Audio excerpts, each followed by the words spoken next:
Slave breeding, medical experimentation, and rampant human trafficking. Such inhumane practices spanned for centuries, not just in the Americas, but through various countries all around the world.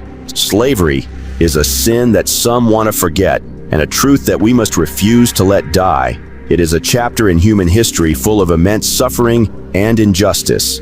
These stories have been buried within time and hidden beneath tales of progress. But we must dig into these stories so we may reflect on them, as one must remember the mistakes of history so such may never be repeated. That said, let us sail into this journey of remembrance and commemoration for all of our brothers and sisters who suffered through the harsh eras of slavery. That said, let's open our hearts to remembrance as we take a look at 25 historical facts about slavery that are certainly haunting. Give this video a like to show your support and subscribe so you can always be part of our insightful discussions. With that, let's begin. Number 1. Slave breeding. A horrifying practice that came shortly after the abolition of the Atlantic slave trade. And yes, it is as terrible as it sounds. Because slave owners could no longer import slaves from Africa, these people, with their greed and cruelty, devised slave breeding as a new, abhorrent practice to increase their workforce and profits. Simply put, slave breeding was the systematic forcing of slaves to have children to increase the wealth of their owners. Slave owners would select enslaved men and women for breeding based on perceived desirable traits, such as physical strength or perceived fertility, and would sometimes offer rewards for enslaved women who bore many children or punish those who resisted. This abhorrent practice not only violated the basic human rights of enslaved people, but also tore families apart. Children born into slavery were often separated from their mothers at a young age, sold, or put to work. Number 2. Medical experimentation. During the antebellum period in the United States, enslaved individuals were often subjected to painful and dangerous procedures without their consent, their bodies seen as expendable resources for medical research and experimentation. One notable example of this was the work of Dr. James Marion Sims. Known as the father of modern gynecology, Sims conducted numerous experimental surgeries on enslaved women without anesthesia. Despite the excruciating pain and potentially life-threatening nature of his experiments, Sims legally needed permission only from the enslaved women's owners. He performed painful experiments without anesthesia on Lucy, an enslaved black woman, while other doctors observed. Sims' experiments on Lucy were unsuccessful and nearly killed her due to severe blood poisoning. Nevertheless, he continued performing procedures on other enslaved women, sometimes drugging them to prevent resistance. Sims subjected Anarcha, an enslaved teenager, to at least 13 operations without anesthesia, before he developed a repair technique considered safe to attempt on white patients. Unable to refuse treatment or withhold consent, Lucy, Anarcha, and Sims's other enslaved patients were powerless against medical exploitation.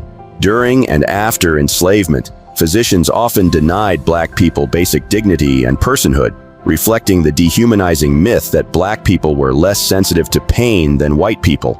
Although Sims was historically praised for his contributions to medicine, people are now acknowledging the cruel and inhumane treatment he inflicted on black women during his experiments. As a result of this reevaluation, a statue of Sims was removed from Central Park in New York City in April 2018, although another statue of him still remains at the Alabama state capitol. Number 3. Savage dogs were used to hunt runaway slaves. Escaped slaves presented a challenge for slaveholders, as they were difficult to track and potentially dangerous to apprehend. In response, plantation owners developed a terrifying solution, breeding vicious dogs specifically for the purpose of hunting down runaways. These dogs are often a mix of powerful breeds like bloodhounds and bulldogs. They were trained to track, attack, and capture escaped slaves with aggression. The use of these dogs instilled terror in the hearts of enslaved individuals as they became symbols of the brutality and dehumanization inherent in the slave system. In a twisted display of power, slaveholders often allowed the dogs to maul captured runaways, inflicting severe injuries before subduing the animals. This practice served not only as a form of punishment, but also as a chilling warning to other slaves who might contemplate escaping. Number 4. The Zong mass killing. In 1781, the captain of the slave ship Zong ordered the drowning of 132 enslaved Africans during their journey to Jamaica. Upon returning to England, the ship's owners sought compensation for their lost cargo from their insurer. The case might have been successful if not for Olaudah Equiano, a formerly enslaved man living in England. He learned of the Zong mass killing and brought it to the attention of an abolitionist friend, leading to a court case. Initially, the court ruled in favor of the ship owners, likening the enslaved Africans to animals that could be killed for the ship's safety. However, the insurance company appealed, and in the retrial, the court recognized the enslaved Africans as people, not property. Number 5, a black man owned slaves. In the 17th century, a black man named Anthony Johnson was brought to Virginia as an indentured servant. Indentured servitude is a type of labor arrangement where a person agrees to work for free for a set period of time in exchange for something like debt repayment or travel expenses. After Anthony had finished his indentured servitude, he eventually gained his freedom and acquired land and servants, even legally owning a black man named John Kazor for life. This has been used by some to argue that slavery was not rooted in racism, but rather economics, as a black man was also a slave owner. However, this story is quite misleading. The first documented case of a lifetime enslavement in the colonies was that of John Punch, a black man sentenced to lifetime servitude for attempting to escape his indenture in 1640. His white companions who escaped with him received only additional years on their indenture. Doesn't this show the early unequal treatment for black individuals? His descendants were ultimately dispossessed of their land and likely lost their freedom due to increasing anti-black racism in the colony. While Johnson's story is unique, it is often misused to downplay the role of racism in American slavery. Number 6, slaves were branded like cattle. Branding enslaved people was a brutal practice used by slave owners throughout history, including in the American colonies. Branding was not only a way to mark property, but also a form of punishment and dehumanization. The practice dates back to ancient times and was used extensively during the transatlantic slave trade. Abolitionists highlighted the brutality of branding to expose the inhumanity of slavery. Different methods were employed, with heated irons being the most common, but acid and gunpowder were also used in some cases. Branding left lasting physical and psychological scars on enslaved individuals, a constant reminder of their dehumanization.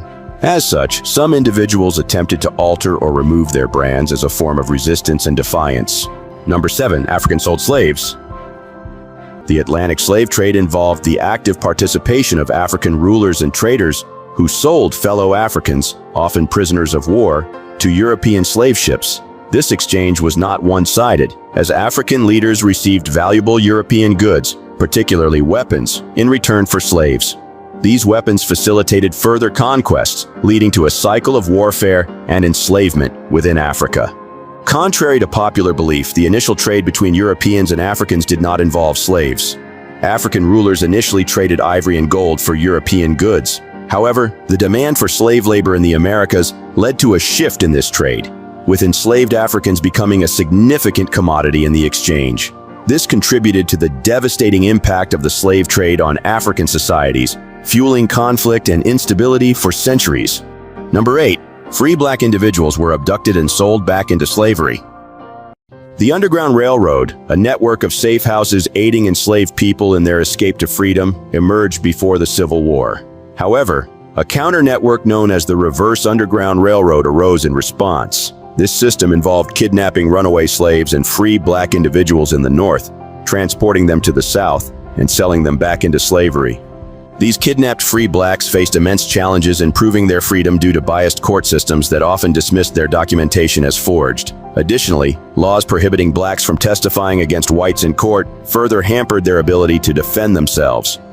The Reverse Underground Railroad is one of the persistent threats of re-enslavement faced by black individuals, even in supposedly free states, and the systemic racism embedded within the legal system. Number 9, 25-year-old men were the best slaves.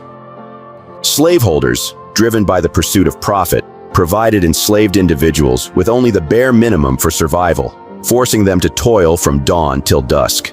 In a perverse twist, young women were often valued more than men until puberty due to their potential to bear children who would also be enslaved. The most valuable slaves were considered to be men around 25 years old, due to their perceived peak physical ability and potential for labor output. This callous disregard for human life and the reduction of individuals to mere commodities proves the dehumanizing nature of slavery.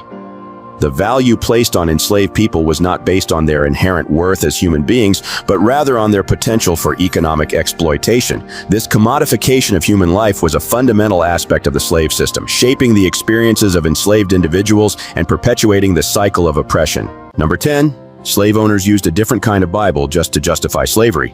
In an attempt to indoctrinate enslaved people into Christianity while maintaining control, slaveholders in the British West Indies created a heavily edited version of the Bible known as the Slave Bible. This version excluded passages that could potentially inspire rebellion, such as the Israelites' exodus from Egypt, and emphasized stories that seemed to normalize slavery, like the tale of Joseph's enslavement. The Slave Bible served as a tool of manipulation, aiming to quell any thoughts of resistance among the enslaved population. The creators of this altered text, whether plantation owners or missionaries, sought to instill a sense of acceptance of their subjugated status in the slaves. This act of religious censorship highlights the lengths to which those in power would go to maintain control and suppress dissent. Number 11. Fleeing slaves were considered mentally ill. Samuel Cartwright, a physician in the pro-slavery American South, used his medical expertise to uphold the institution of slavery. He published a report that falsely claimed black people were biologically inferior to whites, with smaller brains and immature nervous systems, making them naturally suited for servitude. He even went so far as to assert that black individuals could only find happiness in slavery. In a blatant attempt to pathologize resistance, Cartwright invented a mental disorder called drapetomania, supposedly afflicting slaves who attempted to escape their masters. He prescribed inhumane treatments for this fake condition, including whippings and amputations. Number 12. Slaves' laziness was also considered a mental disorder. Not content with inventing drapetomania, Samuel Cartwright also fabricated another fictitious mental disorder called dysesthesia ethiopica, which he falsely claimed caused laziness in enslaved people. According to Cartwright, this condition stemmed from decreased skin sensitivity, leading to sluggishness and a perceived lack of effort. Cartwright paradoxically asserted that this illness was more prevalent in free black individuals due to a supposed lack of care from masters. His proposed cure involved washing the affected skin, applying oil, and forcing the person to work under the sun, after which he believed they would be thankful. Number 13. Black people were arrested for being unemployed. The abolition of slavery after the Civil War caused economic instability in the South, where the economy heavily relied on slave labor. However, a loophole in the 13th Amendment, which abolished slavery except as punishment for a crime, was exploited by Southern states. They began arresting black individuals indiscriminately, often for minor offenses or even unemployment, leading to their imprisonment and subsequent leasing to private businesses for forced labor. This convict leasing system effectively replaced slavery, subjecting over 200,000 black people to brutal working conditions and inhumane treatment. The leased convicts were forced to perform dangerous tasks under harsh conditions, enduring whippings and chains. In other words, black people were arrested for doing nothing. Number 14. The continuation of the illegal slave trade. Despite the formal end of the slave trade, illicit trafficking persisted, yielding substantial profits for those involved. During the 19th century, an estimated 1.65 million enslaved Africans were transported across the Atlantic, frequently on American vessels, revealing the continued involvement of governments and corporations in this abhorrent trade. The illegal slave trade had a devastating impact on African societies, leading to increased violence, instability, and economic disruption. The capture and forced migration of millions of people disrupted communities, fueled conflicts, and hindered the development of local economies. Number 15. Slave quarters were horrible. Slave quarters were the housing provided to enslaved people on plantations and farms during the era of slavery in the United States. These dwellings varied greatly depending on location, time period, and the slave owner's wealth. The most common type was the one-room cabin, often made of wood or logs with dirt floors and minimal amenities. Some enslaved people lived in larger structures divided into units, while others inhabited converted outbuildings. Overcrowding, poor construction, and lack of basic sanitation were common, leading to unsanitary conditions and the spread of disease. enslaved people suffered from a range of health problems and psychological trauma due to these harsh living conditions. The lack of privacy and autonomy further exacerbated their plight. Number 16. Slave codes. These were laws that treated enslaved people as property rather than human beings. The laws aimed to protect slave owners from potential uprisings or violence by limiting the rights and freedoms of enslaved individuals. This included controlling their movement, assembly, education, and family life. Back then, the threat of slave rebellions was a constant concern for slave owners, leading to the enactment of harsher and more restrictive slave codes over time.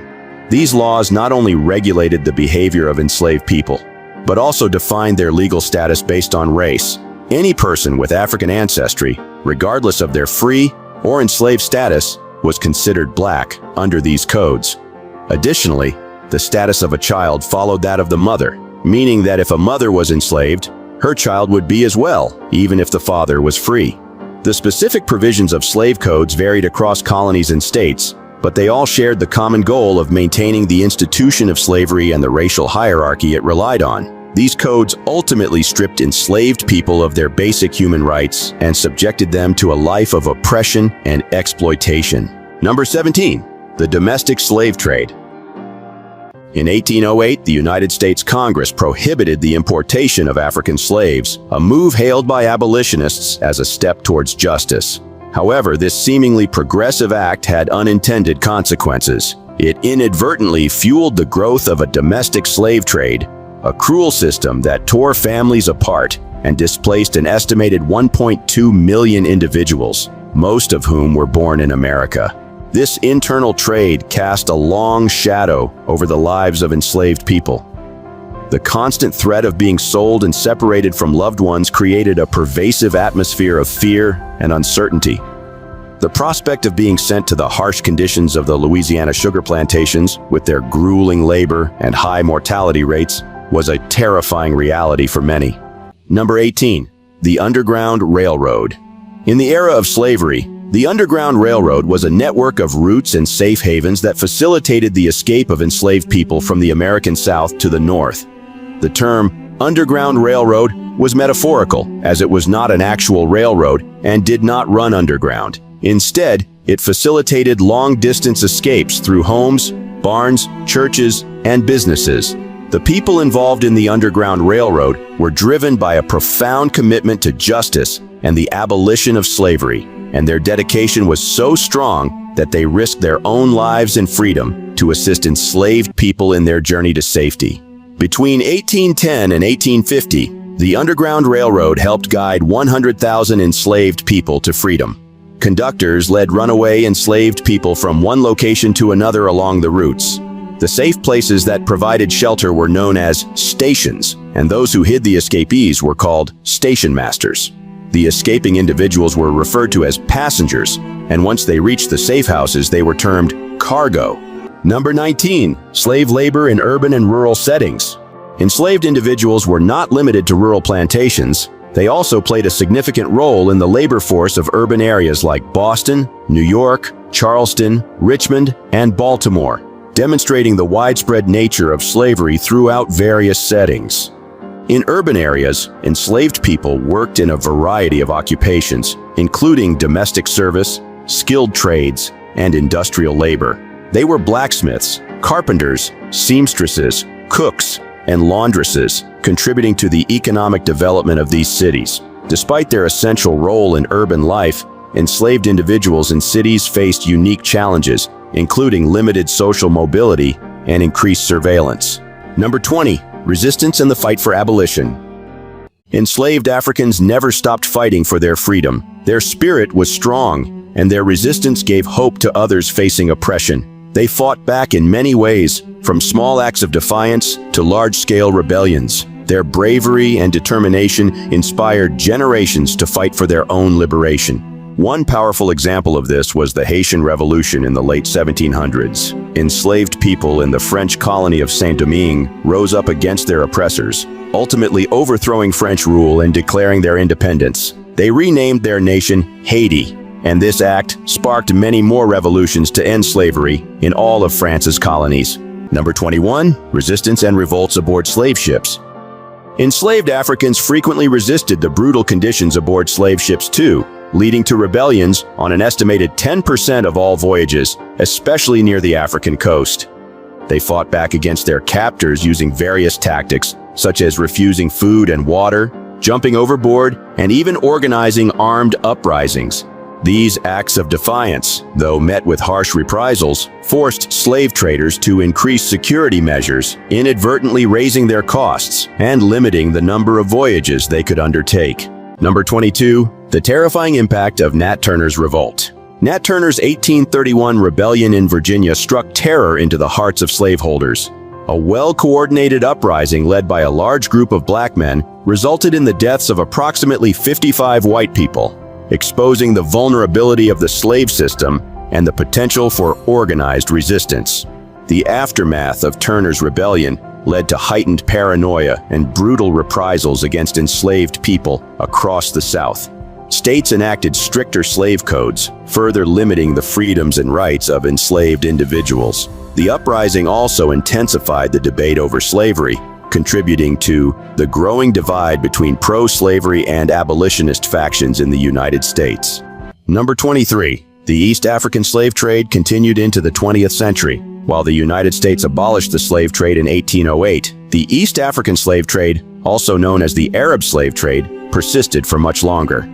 Throughout the Indian Ocean region, slavery was considered morally and legally acceptable, regardless of the religious beliefs of those involved. Over 1 million slaves were taken from East Africa during the 19th century, and despite British efforts to suppress it, the trade continued into the 20th century. This highlights the global nature of slavery and the fact that its abolition was a gradual process, with some regions lagging far behind others in eradicating this inhumane practice. Number 24. The horrors of the Middle Passage. The Middle Passage, a nightmarish voyage across the Atlantic Ocean, was a living hell for those ensnared in its clutches. Stolen from their homeland and stripped of their dignity, men, women, and children alike were crammed into the bowels of slave ships, their naked bodies shackled and branded like cattle. The stench of human waste and disease surrounded the air as the captives endured unimaginable suffering. Death became a constant occurrence on this harrowing journey, claiming the lives of an estimated 12% of slaves. The brutality and despair were so profound that they ignited countless acts of rebellion, desperate attempts to reclaim a semblance of freedom, though these were often met with swift and merciless reprisals. Number 25. Modern slavery. In our modern world, slavery hasn't disappeared, it's simply changed its face. Instead of chains and plantations, it hides in plain sight as human trafficking, forced labor, and forced marriage. Being tricked, threatened, or even born into a life where freedom is stolen and exploited for someone else's profit. This isn't a horror story from the past. It's the chilling reality for an estimated 49.6 million people today, including a heartbreaking number of children. Poverty, lack of education, and social instability make certain groups more vulnerable to these horrors. Human trafficking, forced labor, and the cruel practice of forced marriage, modern slavery exists in various forms. It's hidden within complex supply chains, making it incredibly difficult to hold businesses accountable. This is why we need strong laws, government action, and global cooperation to put a spotlight on this darkness and protect the vulnerable. In the UK, the National Referral Mechanism is working tirelessly to identify and support victims, proving that the fight against modern slavery is happening on our own doorsteps.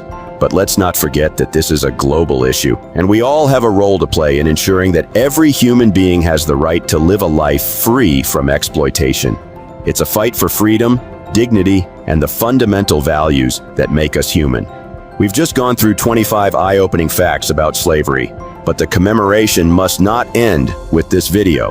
May humanity continue to remember those who fought against their chains, for their stories are filled to the brim with both pain and bravery as they fought the never-ending fight for freedom. What we learn from these past horrors and present-day injustices should motivate us to take action. We need to keep learning, raising awareness, and actively fighting and put a stop once and for all against the exploitation that's still happening around the world. It's our responsibility to honor those who fought for freedom before us, both the abolitionists and the enslaved themselves. By working together, we can create a world where everyone is truly free. Thank you for staying until the end of the video. If you like this content, please subscribe and turn on notifications so you don't miss any future uploads. Continue the discussion by commenting and sharing with your friends. We look forward to seeing you in the next video.